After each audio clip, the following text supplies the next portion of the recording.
Hello दोस्तों, आप सबों का स्वागत है आपका अपने यूट्यूब चैनल मैथ मोटिवेशन 2.0 पर।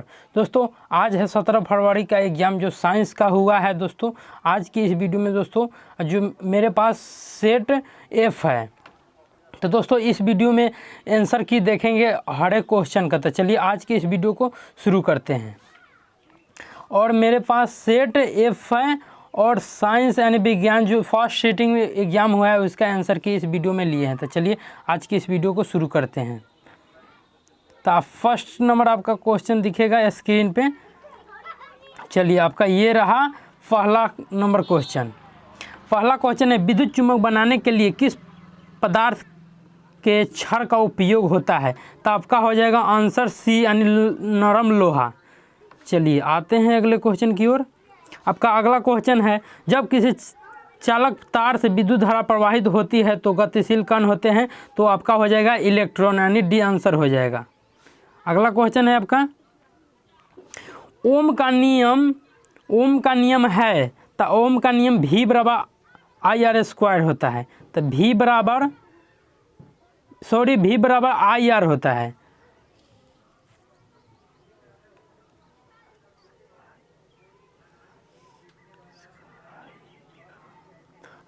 V बराबर IR होता है। तो आपका ऑप्शन ए सही हो जाएगा। चलिए अगले क्वेश्चन क्यों आते हैं। अगला क्वेश्चन है विभवांतर का एसआई मात्रक क्या है। तो विभवांतर का एसआई मात्रक वोल्ट है। चलिए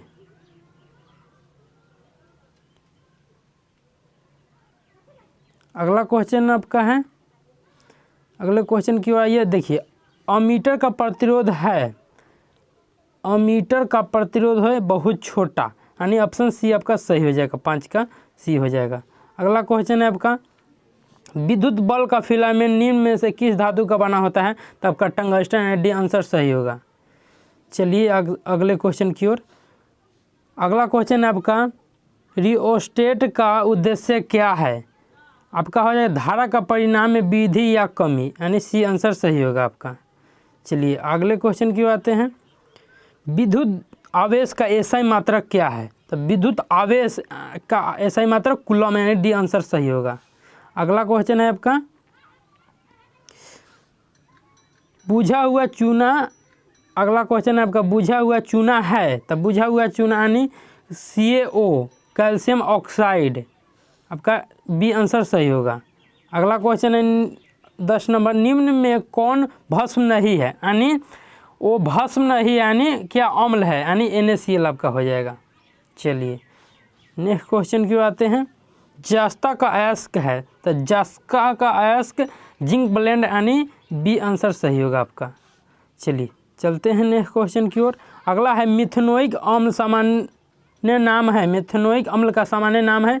तो आपका हो जाएगा एसिटिक अम्ल यानी आंसर आपका बी हो जाएगा। चलिए चलते हैं नेक्स्ट क्वेश्चन की ओर। आपका अगला क्वेश्चन सोपोषी पौधों के पोषण के लिए आवश्यक है क्लोरोफिल, कार्बन डाइऑक्साइड तथा जल, और सी है सूर्य का प्रकाश। तो आपका ऑप्शन डी सही है यानी इनमें से सभी हो जाएगा। अगला क्वेश्चन है आपका मैग्नीशियम पाया जाता है। तो मैग्नीशियम क्लोरोफिल में पाया जाता है। ऑप्शन ए 16 का ए सही होगा। चलिए नेक्स्ट क्वेश्चन की ओर चलते हैं निम्न में कौन सहसंयोजक यौगिक है जो दोस्तों क्या आयनिक बॉन्ड नहीं कोवैलेंट बॉन्ड होना चाहिए यानी CH4 में आपका हो जाएगा सहसंयोजक बॉन्ड। तो चलिए आपका सी आंसर सही हुआ। अगला क्वेश्चन है आपका आभूषण बनाने के लिए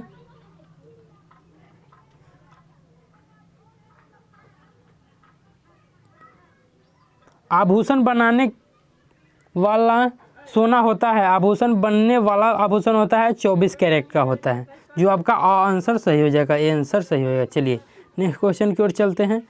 अगला है आपका निम्न में कौन सा उत्कृष्ट तत्व है यानी आपका हो जाएगा आर्गन। हीलियम नियॉन आर्गन आपका ये क्या होता है उत्कृष्ट तत्व होता है। तो आपका सी आंसर सही हो गया। चलिए नेक्स्ट क्वेश्चन की ओर चलते हैं। आपका अगला क्वेश्चन है ताम्र एवं टीन के मिश्र धातु को कहते हैं। तो ताम्र एवं टीन के मिश्र धातु को क्या कहते हैं सोल्डर कहते हैं। जो आपका सी आंसर सही होगा। चलिए नेक्स्ट क्वेश्चन की ओर चलते हैं। अगला क्वेश्चन है प्लास्टर ऑफ पेरिस का रासायनिक सूत्र है। तो प्लास्टर ऑफ पेरिस का रासायनिक सूत्र होता है CaSO4 × ½ H2O। तो आपका बी आंसर सही होगा 23 का। चलिए अगले क्वेश्चन की ओर चलते हैं। अगला क्वेश्चन है अम्ल और क्षार आपस में अभिक्रिया कर बनाते हैं तो लवण बनाते हैं, जो आपका सी आंसर सही होगा। चलिए अगला क्वेश्चन है आपका 1 मिली एम्पियर बराबर होता है। तो 1 मिली एम्पियर बराबर 10⁻³ एम्पियर होता है, यानी ये आंसर सही होगा आपका। चलिए अगला क्वेश्चन है आपका डीजल का उपयोग होता है तो है भारी वाहनों में, रेल के इंजनों में, विद्युत उत्पादन में। देखिए भारी वाहनों में भी होगा, रेल के इंजनों में भी होता है और विद्युत उत्पादन में भी होता है। तो इनमें से सभी हो जाएगा, का डी आंसर सही होगा। चलिए नेक्स्ट क्वेश्चन क्यों आते हैं। अगला क्वेश्चन है निम्न में कौन ऑक्सीकरण की क्रिया नहीं है। तो श्वसन हो गया, भोजन का पचना हो गया, अवक्षेपण। यानी ऑक्सीकरण की क्रिया किस में नहीं होती है, आपका दहन में नहीं होती है। चलिए नेक्स्ट क्वेश्चन की ओर चलते हैं। ऑक्सीजन की संयोजकता है। तो ऑक्सीजन की संयोजकता 2 होती है, यानी आपका सी आंसर सही होगा। चलिए आते हैं अगले क्वेश्चन की ओर। अगला क्वेश्चन है आपका अम्लीय वर्षा के जल का pH मान होना चाहिए। तो आपका हो जाएगा 5.6 से कम, यानी बी आंसर सही होगा। चलिए अगला क्वेश्चन है आपका चींटी के डंक में कौन सा अम्ल पाया जाता है। तो सिट्रिक अम्ल पाया जाता है, जो आपका बी आंसर सही होगा। अगला क्वेश्चन है तैलीय कागज होता है, यानी जो कागज को तेल में भिगा दिया जाए तो वो क्या होता है, तो वो पारदर्शक हो जाता है। तो चलिए आपका ए आंसर सही होगा। अगला क्वेश्चन है लेंस द्वारा उत्पन्न आवर्धन की एसआई इकाई क्या होता है। तो उसका कोई यूनिट नहीं होता है, ना डायमेंशन होता है, तो मात्रक विहीन हो जाएगा, डी आंसर सही होगा। चलिए चलते हैं नेक्स्ट क्वेश्चन की ओर। आपका अगला क्वेश्चन है प्रकाश की चाल विभिन्न माध्यमों में होती है, समान होती है, भिन्न भिन्न होती है, तब भिन्न भिन्न होती है। चलिए आपका बी आंसर सही हुआ। अगला क्वेश्चन है वायु में प्रकाश की चाल निर्वात की अपेक्षा कम होती है। निर्वात में वायु की प्रकाश का चाल अधिक होता है वायु में, यानी निर्वात में होता है। तो क्या कह रहा है, वायु में प्रकाश की चाल निर्वात की अपेक्षा होती है तो कम होती है। आपका अगला क्वेश्चन है लेंस में मुख्यतः फोकस की संख्या होती है तो 2 होती है, यानी बी आंसर सही होगा। चलिए नेक्स्ट क्वेश्चन क्यों आते हैं। विद्युत का अच्छा चालक है, तब विद्युत का आधा अच्छा चालक यानी गुड कंडक्टर क्या है, तो आपका चांदी हो जाएगा। चलिए नेक्स्ट क्वेश्चन क्यों आते हैं। ब्यूटेन के कितने समवायी संभव है, तो 4, यानी डी आंसर सही होगा। अगला है मेंडलीव के आवर्त नियम के तत्व वर्गीकरण का आधार क्या है, यानी परमाणु द्रव्यमान हो जाएगा आपका। तो परमाणु द्रव्यमान डी ऑप्शन में सही है, यानी डी ऑप्शन हो जाएगा आपका। चलिए अगला क्वेश्चन है आपका सिरका में निम्न में कौन सा अम्ल पाया जाता है। तो सिरका में एसिटिक अम्ल पाया जाता है, जो आपका डी ऑप्शन होगा। चलिए चलते हैं नेक्स्ट क्वेश्चन की ओर। निम्न में कौन कार्बन के अपरूप है। तो कार्बन के अपरूप ग्रेफाइट हीरा होता है और एक होता है फुलेरेन, जो आपका डी ऑप्शन हो जाएगा इनमें से सभी। चलिए आते हैं अगले क्वेश्चन की ओर। एक अणुसूत्र परंतु विभिन्न संरचना सूत्र वाले यौगिक कहलाते हैं तो समावयवी कहलाते हैं, जो ए आंसर आपका सही होगा। चलिए श्वसन के अंतिम उत्पाद है, तो श्वसन के अंतिम उत्पाद ये आप कमेंट बॉक्स में कमेंट कीजिएगा। चलिए नेक्स्ट क्वेश्चन की ओर चलते हैं। दांत की सबसे ऊपरी परत है तो इनामेल है, यानी बी आपका आंसर सही होगा। 50 का बी आंसर सही हो जाएगा। चलिए अगले क्वेश्चन की ओर चलते हैं। मानव आहार नाल का सबसे लंबा भाग है, तो मानव आहार नाल का सबसे लंबा भाग छोटी आंत होती है, यानी बी आंसर सही होगा। अगला क्वेश्चन है पराग कण निम्न में से किसके अंदर बनते हैं, तो पराग कोश में बनते हैं, यानी ऑप्शन ए सही हो जाएगा आपका। चलिए चलते हैं नेक्स्ट क्वेश्चन की ओर। चालनी नलिकाएँ पाई जाती है, तो चालनी नलिकाएँ जाइलम में पाई जाती है, तो बी आंसर सही हो जाएगा। एक कोशिकीय पौधों में पाई जाती है, यानी डी आंसर हो जाएगा। चलिए आपका 54 नंबर क्वेश्चन है, आरबीसी की जीवन अवधि होती है। तो आप इसको कमेंट बॉक्स में कमेंट कीजिएगा। अगला क्वेश्चन है, मानव शरीर की सबसे लंबी कोशिका है। मानव शरीर की सबसे लंबी कोशिका क्या है? अस्थि कोशिका है, पेशी कोशिका है, न्यूट्रॉन है, मास्टर सेल है, यानी अस्थि कोशिका, ए ऑप्शन सही होगा। चलिए चलते हैं नेक्स्ट क्वेश्चन की ओर। निम्नलिखित में किसमें द्विखंडन नहीं होता है? तो अमीबा में द्विखंडन नहीं होता है। तो आपका ऑप्शन क्या हो जाएगा? ए सही हो जाएगा, यानी आपका ए आंसर सही हो जाएगा, अमीबा में। चलिए नेक्स्ट क्वेश्चन की ओर चलिए। परिस्थिति तंत्र में ऊर्जा का स्रोत है। परिस्थिति तंत्र में ऊर्जा का स्रोत क्या है? तो आपका है वायु, सूर्य प्रकाश, वर्षा जल, मिट्टी। तो आपका सूर्य प्रकाश सही हो जाएगा। चलिए चलते हैं नेक्स्ट क्वेश्चन की ओर। निम्नलिखित में से किसे आनुवंशिकी का पिता कहा जाता है? तो आपका ग्रेगर जॉन मेंडल, यानी बी ऑप्शन सही हो जाएगा। चलिए हरे पौधे कहलाते हैं। तो हरे पौधे उत्पादक कहलाते हैं, यानी ए आंसर सही हो जाएगा। अगले क्वेश्चन की ओर चलते हैं। नर युग्मक में गुणसूत्र की संख्या होती है।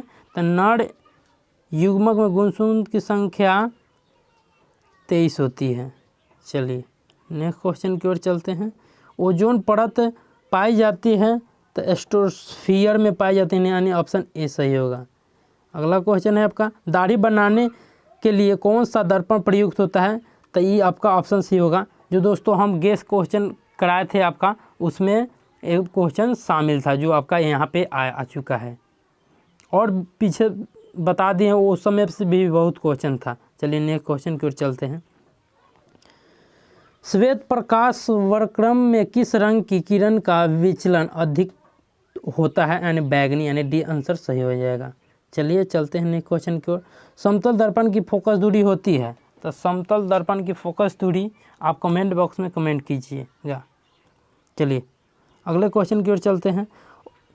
68 नंबर क्वेश्चन है, अवतल दर्पण के सामने वस्तु को कहाँ रखा जाए ताकि प्रतिबिंब उल्टा, वास्तविक और समान आकार का बने? यानी वक्रता के केंद्र पर, यानी वक्रता के केंद्र पर, यानी ऑप्शन सी हो जाएगा आपका।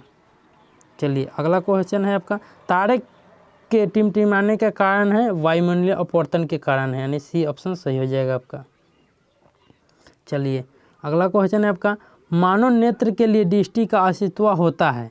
1/10 होता है, जो आपका ये आंसर सही हो जाएगा।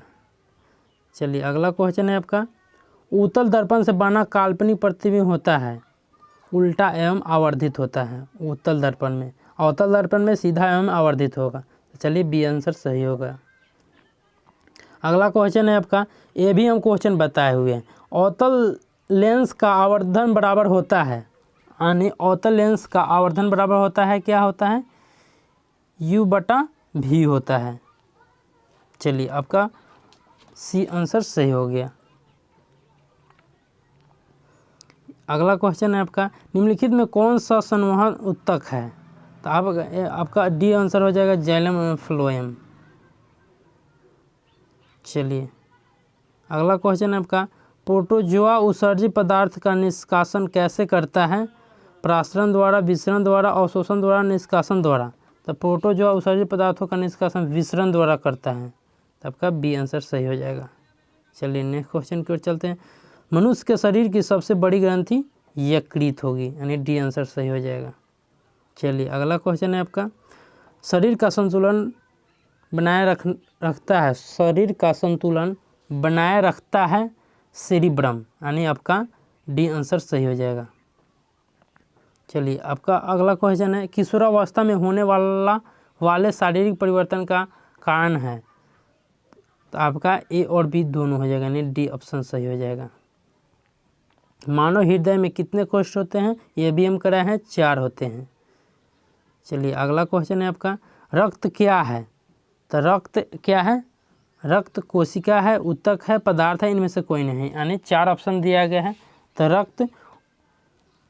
रक्त पदार्थ हो जाएगा, ऊतक नहीं होगा, ना कोशिका होगा, रक्त पदार्थ हो जाएगा। चलिए आपका सी आंसर हो गया। अगला क्वेश्चन है, जीन शब्द किसने प्रस्तुत किया? तो आपका जिन शब्द ये हो गया मेंडल ने प्रस्तुत किया। तो चलिए इस वीडियो को देखने के लिए बहुत बहुत धन्यवाद। इसी के साथ वीडियो को समाप्त करते हैं। जय हिंद, वंदे मातरम।